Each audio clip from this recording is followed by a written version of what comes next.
Bonjour mes amis, bon petit matin, bonjour pour tous ceux qui sont connectés ici à notre direct. Que le Saint-Esprit, l'Esprit du Dieu éternel, Dieu lui-même en esprit, le Seigneur Jésus-Christ en esprit, et le Père de notre Seigneur Jésus-Christ en esprit, le Dieu Père,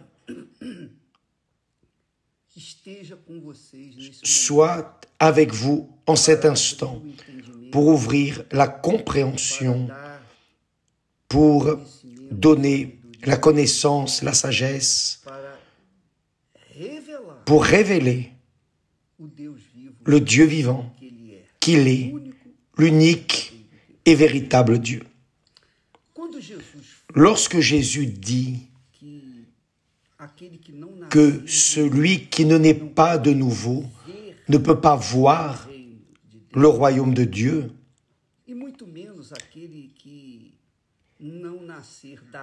et celui qui ne naît pas d'eau et du Saint-Esprit ne peut pas entrer dans le royaume de Dieu, il résume ces deux paroles, ces deux pensées en une seule pensée,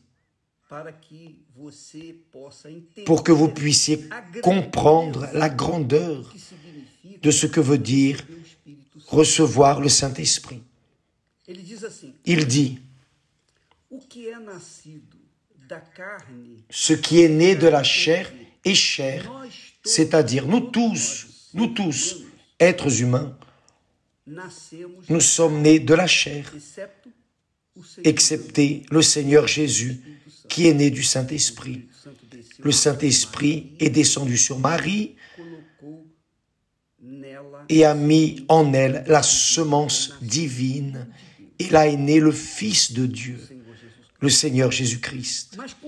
Mais en relation à tous les autres êtres humains qui sont nés, qui naissent et qui naîtront, ils naissent de la chair, de la jonction, de la mère et du père et de la mère. Ce qui est né de la chair est chair, c'est-à-dire ce qui est né de la chair à la nature charnelle, à la nature adamique, la nature charnelle, c'est-à-dire physique, matérielle ou matérialiste.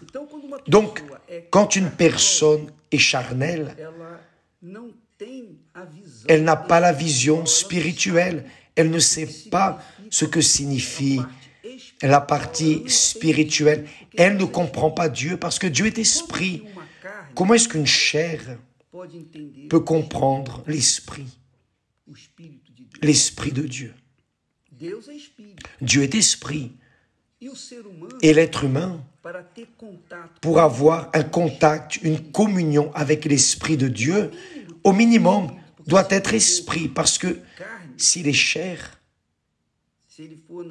s'il est né de la mère et du père, il n'aura pas accès à l'esprit de Dieu, il ne connaîtra pas Dieu. Donc Jésus a dit, ce qui est né de la chair est chair, ce qui est né de l'esprit est esprit. Adam n'est pas né de la chair. Adam et Ève sont nés de Dieu. Dieu les a formés. Mais ils ne sont pas nés de l'Esprit Saint. Dieu les a formés. Dieu a créé les cieux et la terre, et il a aussi créé Adam et Ève.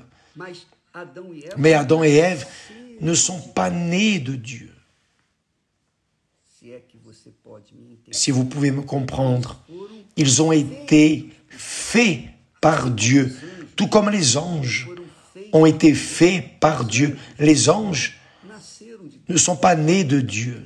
Ils ont été créés par Dieu comme ses messagers. Adam et Ève ont été créés par Dieu, tout comme il a créé les cieux, la terre, les mers, les animaux, tout comme Dieu a créé toutes les choses, il a créé Adam et Ève.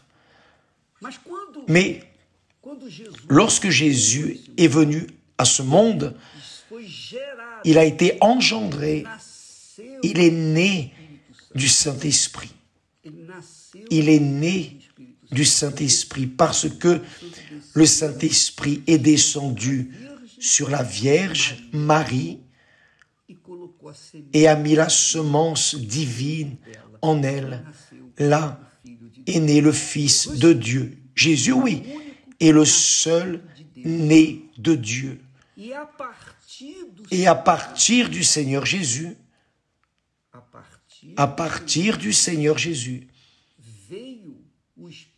est venu le Saint-Esprit après, lorsque Jésus s'est assis aux côtés du Père, est mort, ressuscité et est allé vers le Père. Alors, il a envoyé le Saint-Esprit. Aujourd'hui, le Saint-Esprit engendre des enfants pour Dieu. Il fait naître des enfants pour Dieu. Je suis né du Saint-Esprit. J'ai été engendré par le Saint-Esprit. Un jour, il m'a engendré. Il m'a fait naître de lui.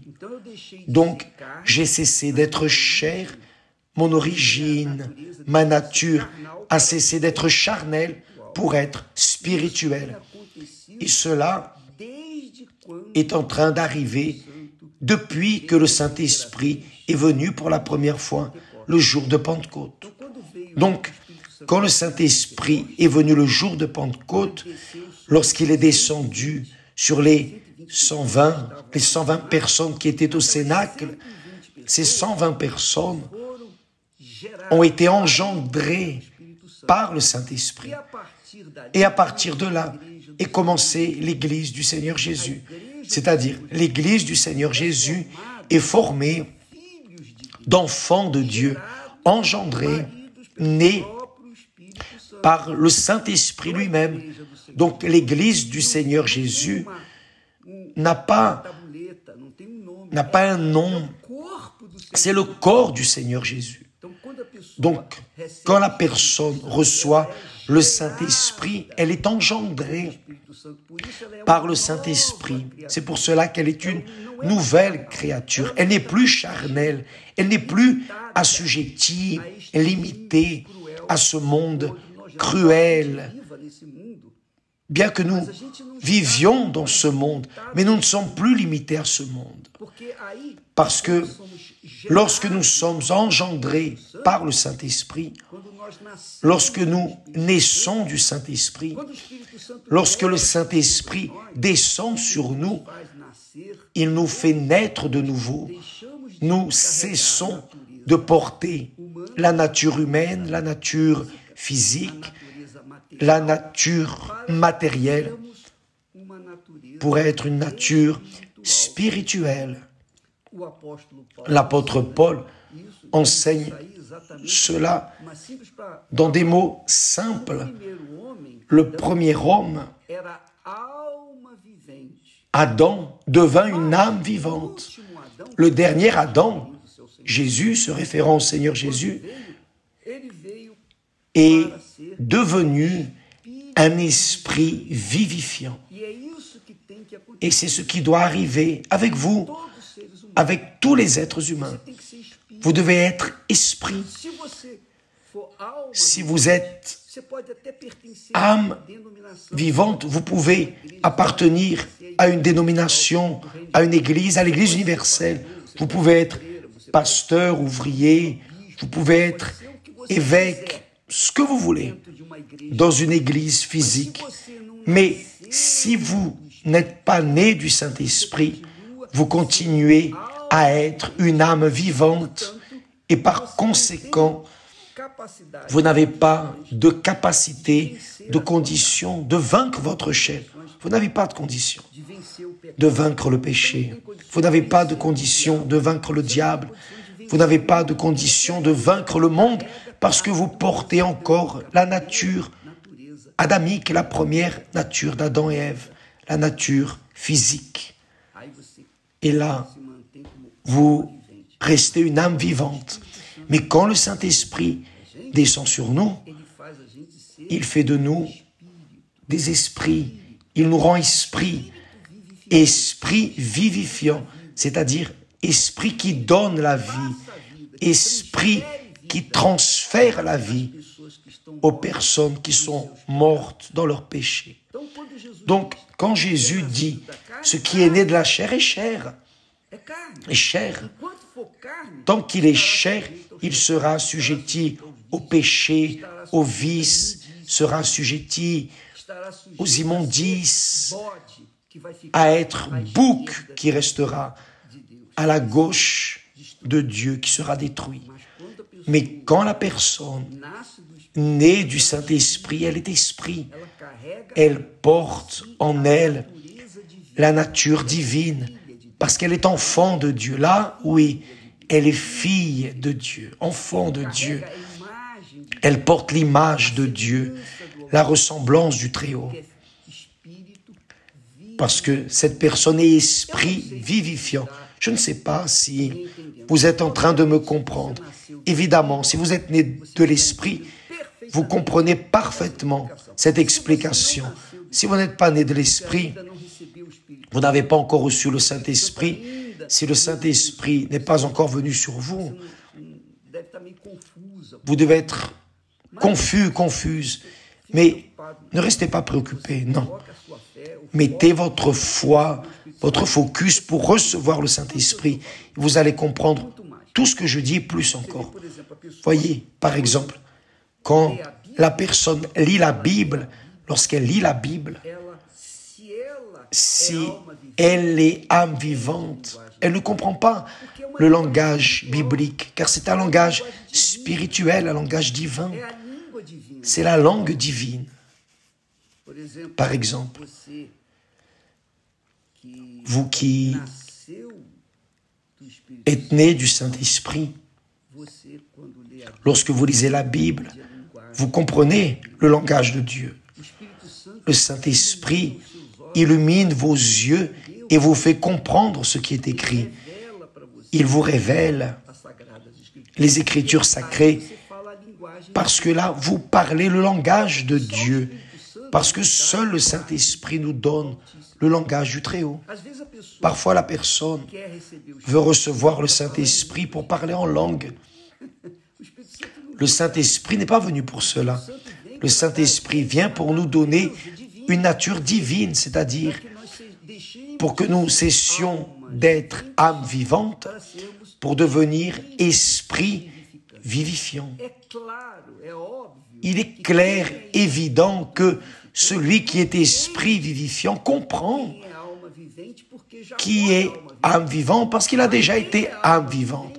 Mais quiconque est âme vivante comprend difficilement celui qui est esprit vivifiant. Pour cela, il y a des conflits. Pour cela, il y a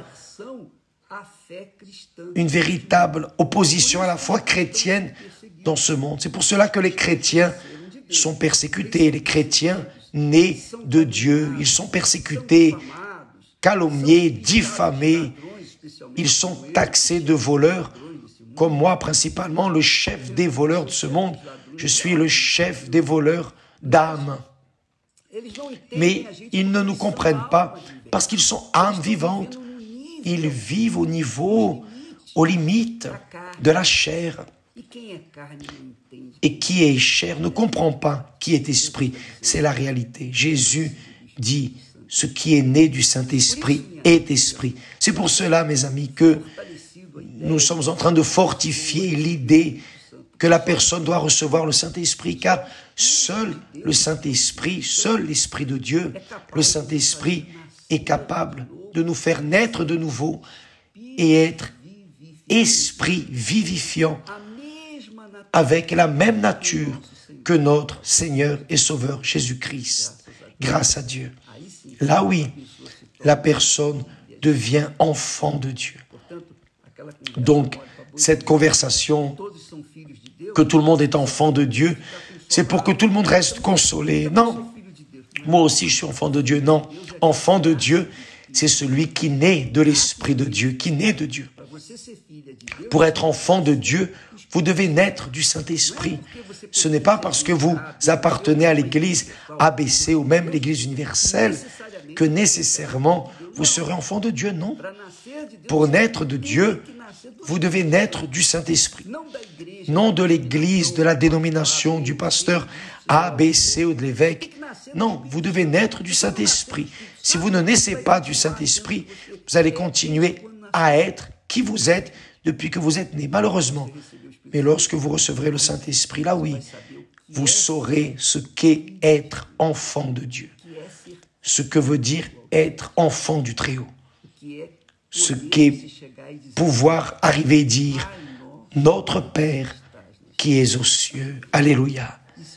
C'est un privilège seulement pour ceux qui sont nés d'eau et du Saint-Esprit. Que Dieu vous bénisse tous et à demain au nom du Seigneur dans la continuité du jeûne de Daniel. Que Dieu vous bénisse. Amen.